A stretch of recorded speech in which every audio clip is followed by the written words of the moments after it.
Lo dijo en la primera hora.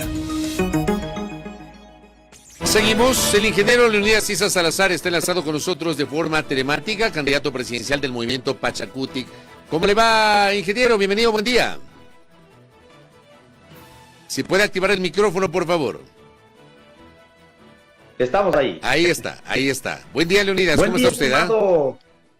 Buen día, estimado Fabricio, y a través de este medio importante de comunicación enviar el saludo cordial a los y a las ecuatorianas. Hay algo interesante que leí respecto de una declaración suya en los últimos días o en las últimas horas a propósito de la difusión de encuestas. Hasta mañana se pueden hacer públicas las encuestas de diversas empresas, sobre todo aquellas que están calificadas en el Consejo Nacional Electoral, que son las que en realidad, en lo personal, yo tomo en cuenta para el análisis. No, las encuestas no son el oráculo de Delfos, ni la bola de cristal, ni mucho menos. Son herramientas, evidentemente, para las estrategias. Y usted decía que las encuestas tienen un error porque no miden la ruralidad. ¿Usted cree que es así, Leonidas? Sí, estoy absolutamente convencido, y es más, ahora las encuestas no sirven como un instrumento de análisis para la sociedad, sino son instrumentos, herramientas para posicionarse políticamente. Entonces, tras de cada encuesta hay una intencionalidad política sobre el candidato o candidata que están pagando para que tengan esas encuestas. Y también se ha visto reflejado que se hace la valoración de las principales ciudades o de las principales provincias del Ecuador. No se está tomando en cuenta la realidad de la ruralidad, entendiendo que no van a ser determinantes, pero hay un margen muy importante de la población que no están siendo tomadas en cuenta. En ese sentido, yo apelo siempre a la objetividad de la gente en los recorridos que he visto. Oiga, pero ¿qué ha sentido en los recorridos usted? Cuando justamente ha estado en campaña electoral, ¿siente que lo que presentan como números de las encuestas no es tanto así, Leonidas? De verdad, yo les digo honestamente a los ecuatorianos, sentir en las calles, en las plazas, en los mercados, en los sectores productivos, sentir, hay una identidad dentro de nuestra propuesta, y yo no siento que está reflejando en las encuestas. Yo me he quedado con 3 mensajes, ¿no? Yo he sentido que hay un proceso de racismo, sobre todo en la capa de los políticos. Pero ya cuando vas allí al mercado, siendo mestizos, siendo blancos, hermanos afros, hay una identidad y sobre todo respeto. No he visto esa marcada línea que veo en este momento en una clase política adulta. Siguen, ¿no?, apelando a esta idea del odio, de seguir reencrudeciendo las movilizaciones, todo aquello, pero en la gente de base, en las ciudades que yo hubiera esperado que van a tener más reacción negativa, he visto reacciones positivas frente a nuestra candidatura. Entonces yo dejo allí más bien, vamos a esperar que la gente no decida por la volubilidad que ha tenido en este tiempo los TikToks, sino decida por conciencia. Y siento mucha pena que con esta estrategia de las redes sociales se ha ido aplacando, bajando, reduciendo la capacidad de pensar conscientemente, de pensar desde la razón, de pensar qué es lo que está pasando. En ese sentido también, sobre todo en los sectores más jóvenes, está siendo mucho más accesible a esta estrategia, ¿no?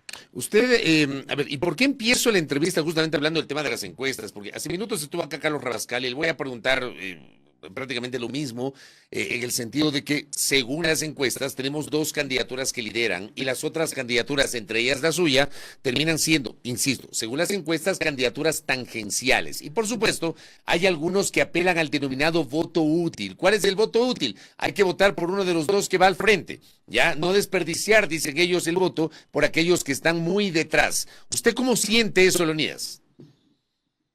Yo creo que las encuestas, como dije, son medidas políticas, más no medidas de análisis, pero en ese proceso también, si miramos las encuestas, sigue habiendo un porcentaje bastante importante. No ha reducido como estaban hace 15 días en el 50% de indecisos. Se intentaba posesionar la polarización. La polarización existe, pero en un sector de la población. Pero hay una población que aún no ha tomado definiciones. Estaba revisando las encuestas que están dando ya por ganadores a cualquiera de los 2.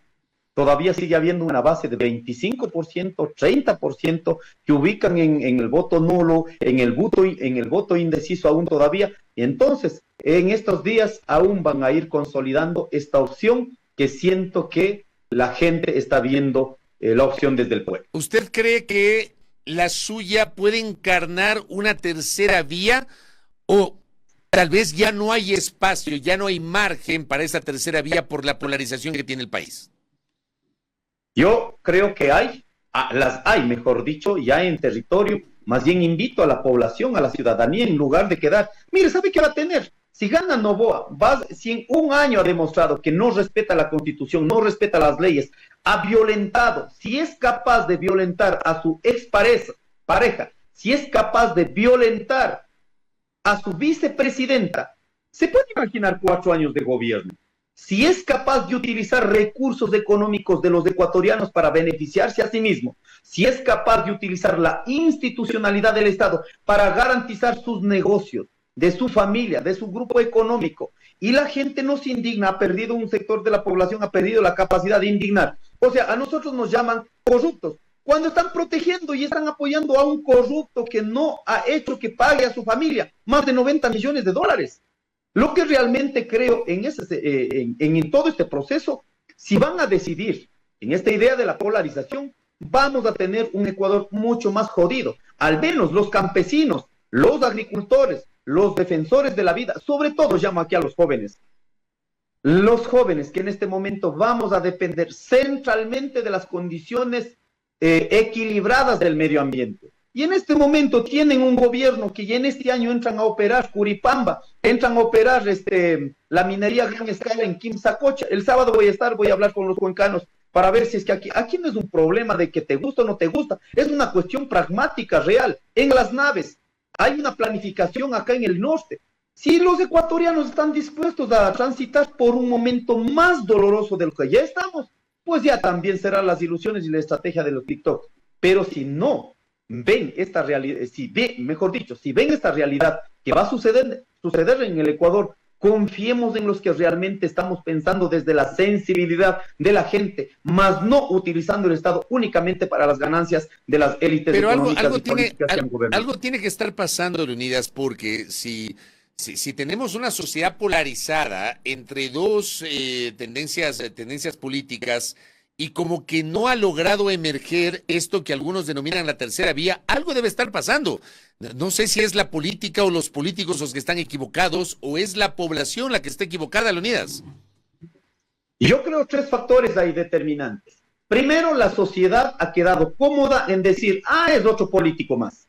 No han logrado diferenciar y para ellos es fundamental el trabajo de campaña que están haciendo, las mentiras convirtiendo en política pública. Entonces, hay un manejo, no es un sistema democrático donde se puedan debatir ideas, sino es a partir de cómo más has logrado polarizar, lógicamente estás teniendo ese beneficio. Un segundo factor determinante, si miramos en los últimos días, es la profundización del odio, los antis y los pros. Es más, ese colchón es más posible. Y en esa sociedad tremendamente caotizada por el odio, es mucho más fácil sembrar la mentira. De verdad, usted habla con alguna gente empobrecida igual que mí, usted va a encontrar un anticorreísmo, un odio político situado en eso, con relatos de mentiras construidas que están creyendo y creen que eso es verdad. Entonces allí hay un trabajo sistemático que no corresponde a esta coyuntura, sino hay un trabajo sistemático en los últimos años de los últimos gobiernos de turno que han ido logrando construir un relato alrededor de todo este tema. Y un tercer elemento que pongo es que ahora el neoliberalismo, el capitalismo, el socialismo o cualquier forma de crítica al modelo capitalista ya no se convierte en una idea de debate, sino simplemente está sirviendo más bien para atacar a los que de pronto estamos sosteniendo la transformación y la justicia social. Conceptos que eso no está enmarcado únicamente en la realidad política del Ecuador, sino este es un vaivén construido en todo el continente y en el mundo. Entonces, como fenómeno político, van a seguir teniendo asidero los que van construyendo estos relatos alrededor del pragmatismo político. sino como entiendes a Argentina, un Milei que dice de todo, la gente está jodido en términos materiales de su vida, pero sin embargo sigue teniendo este asidero en esa cabeza empobrecida. Entonces creo que sí necesitamos, sobre todo nosotros lo que en este tiempo hemos logrado, y siento que ha habido un asidero de la gente, salir de ese odio polarizado, entrar en la discusión del pragmatismo de este momento de la realidad. No sé la gente cómo no entiende que en este momento tienes un presidente, agacha la cabeza y se va a servir en la cena en la posición de Donald Trump.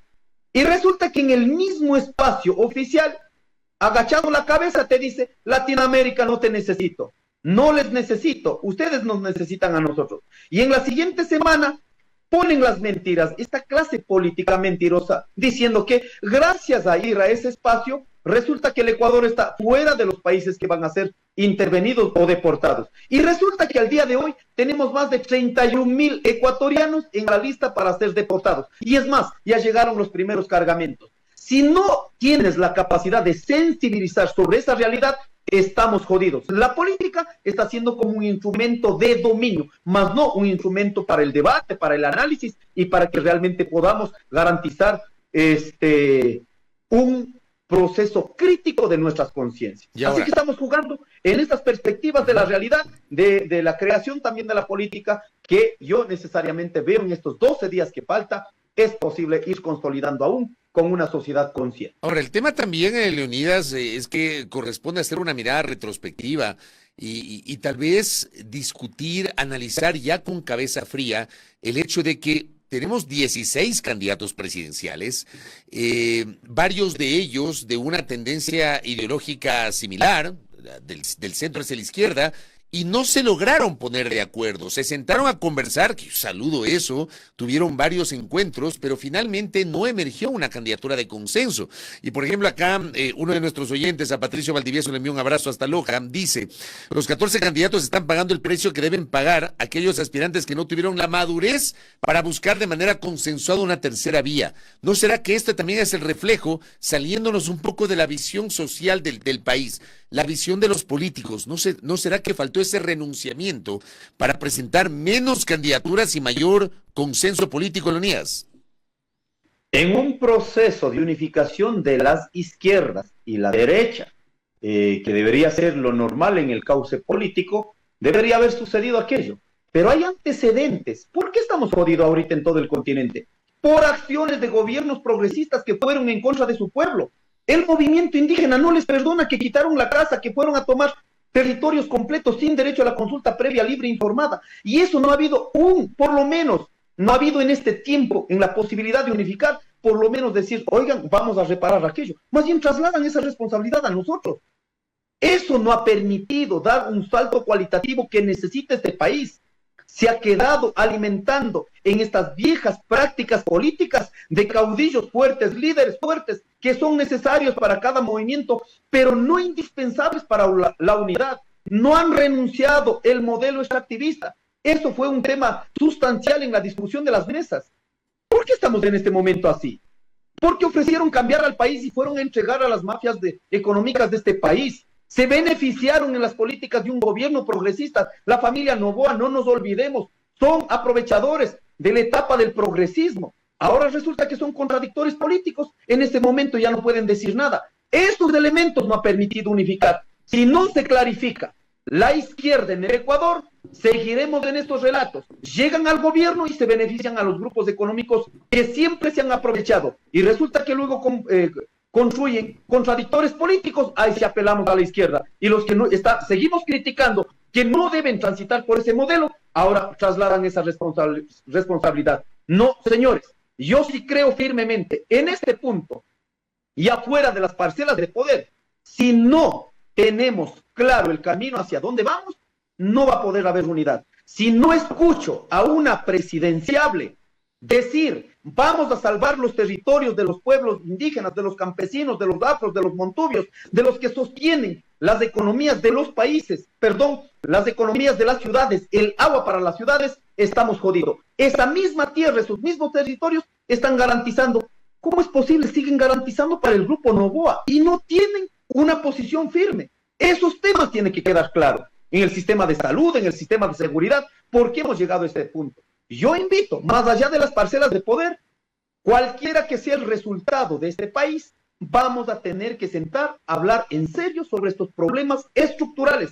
Si no, no vamos a poder seguir dando pastillas, paracetamol para todos los dolores que tiene la población ecuatoriana. Oiga, Leonidas, escuchándolo a usted, está clara su posición respecto del actual presidente candidato. En una hipotética segunda vuelta, o sea, me invita a pensar de que usted de modo alguno apoyaría una candidatura de Noboa. ¿Podría apoyar en una hipotética segunda vuelta, si no pasa usted a esa segunda vuelta, una candidatura de Luisa González? En este momento hemos decidido no opinar sobre la segunda vuelta, sino también empezaríamos haciendo campaña en la segunda vuelta. Seguimos sosteniendo que vamos a hacer esa opción.